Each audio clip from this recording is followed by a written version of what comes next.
अस्सलाम वालेकुम नाज़रीन, मैं हूँ वकास अज़ीम और आप देख रहे हैं मेरा यूट्यूब चैनल वकास अज़ीम रिपोर्टर के नाम से। आप इसे यूट्यूब पर सर्च कर सकते हैं। सब्सक्राइब करें, लाइक करें और दोस्तों के साथ शेयर करें। वीडियो से मुताल्लिक़ अपना फ़ीडबैक लाजमी दें।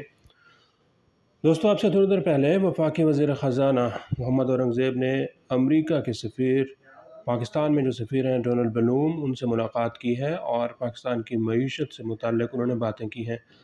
फिर उसके फ़ौरन बाद उन्होंने अपने दफ्तर वज़ारत ख़ज़ाना में आकर बजट से मुताल्लिक़ एक इजलास की सदारत की है, जिसमें वज़ारत ख़ज़ाना ने यह दावा किया है कि हुकूमत पाकिस्तान एक होम ग्रोन एजेंडे के ऊपर काम कर रही है। अब होम ग्रोन एजेंडा क्या होता है? होम ग्रोन एजेंडा ये होता है कि हम किसी बैरूनी मुल्क की किसी इदारे की तजवीज़ को ख़ातिर में नहीं लाएंगे, बल्कि अपने मुआशी मसाइल को हल करने के लिए हम खुद अपनी तजावीज़ तैयार करेंगे और ये तजावीज़ किसी की डिक्टेशन पर तैयार नहीं की जाएंगी। ये होता है होम ग्रोन एजेंडा। अब सवाल ये पैदा होता है कि क्या पाकिस्तान के पास कोई होम ग्रोन एजेंडा है या फिर नहीं, और क्या एक मकरूज़ मुल्क जो कि कर्ज़ों की दलदल में पाँव से लेकर सर तक धंसा हुआ है, इस कर्ज़े से निकल ही नहीं सकता, क्या ऐसा मुल्क अपना होम ग्रोन एजेंडा बना सकता है? और क्या ऐसा मुल्क कभी अपना बजट भी तैयार कर सकता है या फिर नहीं? आज के व्लॉग में हम इस पूरी सूरत हाल पर बात करते हैं और इसमें जो पाकिस्तान की सियासी जमातें किरदार अदा कर रही हैं उसके ऊपर भी बात करते हैं।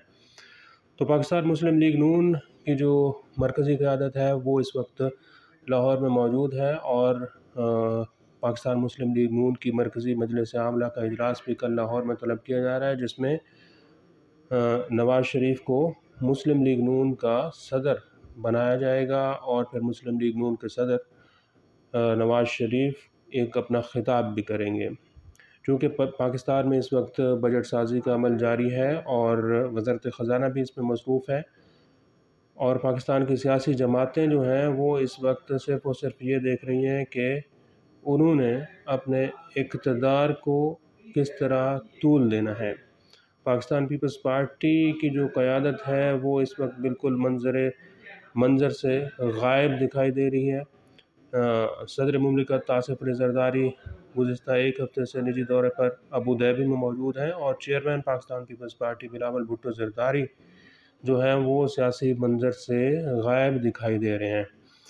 उनके बाद अब चेयरमैन सेनेट और कायम मकाम सदर सैयद यूसुफ रज़ा गिलानी जो हैं वो मुख्तलिफ़ सियासी सरगर्मियों में नज़र आ रहे हैं और उन्होंने लाहौर में एक तकरीब थी जहां पर उन्होंने मीडिया के लोगों से बातचीत की और ये कहा कि अगर पंजाब में पाकिस्तान पीपल्स पार्टी को उसका ड्यू शेयर यानी कि जायज़ हिस्सा दिया जाए तो फिर पाकिस्तान पीपल्स पार्टी पंजाब में भी काबीना का हिस्सा बन सकती है।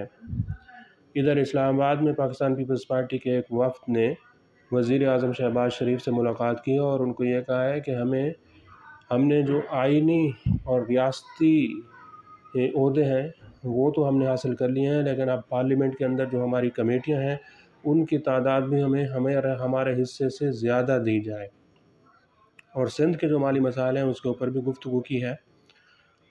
तो पाकिस्तान पीपल्स पार्टी और पाकिस्तान मुस्लिम लीग नून और जो दीगर पाकिस्तान तहरीक इंसाफ है या फिर दीगर बड़ी सियासी जमातें हैं, उन्होंने अभी तक पाकिस्तान की मईशत को ठीक करने के लिए या फिर जो फौरी तौर पर बजट आ रहा है अगले हफ्ते, इसके लिए अभी तक अपनी कोई काबिल अमल तजवीज़ पेश नहीं की। नवाज़ शरीफ का आलम यह है कि जब से पिछले 1 साल से वो पाकिस्तान में आए हैं वो यू टर्न लिए जा रहे हैं। हालांकि जब जब जब भी नवाज़ शरीफ इक़्तिदार में आए तो वो सिर्फ़ और सिर्फ पाकिस्तान की फ़ौज और इस्टेब्लिशमेंट के ज़रिए ही इक़्तिदार में आए हैं और अब आखिरी मरतबा जब वो लंदन से पाकिस्तान वापस आए हैं तो तब भी फ़ौज की ही मदद से पाकिस्तान वापस आए हैं। और इसी यू टर्न की वजह से देखें कि मुस्लिम लीग नून के कायद नवाज़ शरीफ को लाहौर में बहुत बड़ा सियासी नुकसान उठाना पड़ा है और लाहौर में मुस्लिम लीग नून जो उसका गढ़ है वहाँ से उसकी मकबूलियत में कमी हुई है। यहाँ तक कि नवाज़ शरीफ और शहबाज शरीफ मरीम नवाज़ को अपनी सीटें तक भी बचाना जो है वो मुश्किल हो चुका था। اب جو پاکستان پیپلز پارٹی ہے وہ بھی ہمیشہ سے اسی طرح اقتدار میں کسی کے کندھوں پر چڑھ کر سوار ہو کر آتی رہی ہے، لیکن جب بھی جس لیڈر نے یہ فیصلہ کیا ہے کہ وہ سسٹم کے خلاف جائے گا تو پھر اس کو سسٹم سے آؤٹ کر دیا جاتا ہے۔ پاکستان تحریک انصاف کے چیئرمین عمران خان جب تک سسٹم کے ساتھ چلتے رہے اور جب وہ اقتدار میں آئے تو سسٹم کی مدد سے آئے، اسٹیبلشمنٹ کی مدد سے آئے، لیکن جب انہوں نے سسٹم سے بغاوت کی تو آپ دیکھیں کہ وہ اڈیالہ جیل میں بیٹھے ہوئے ہیں۔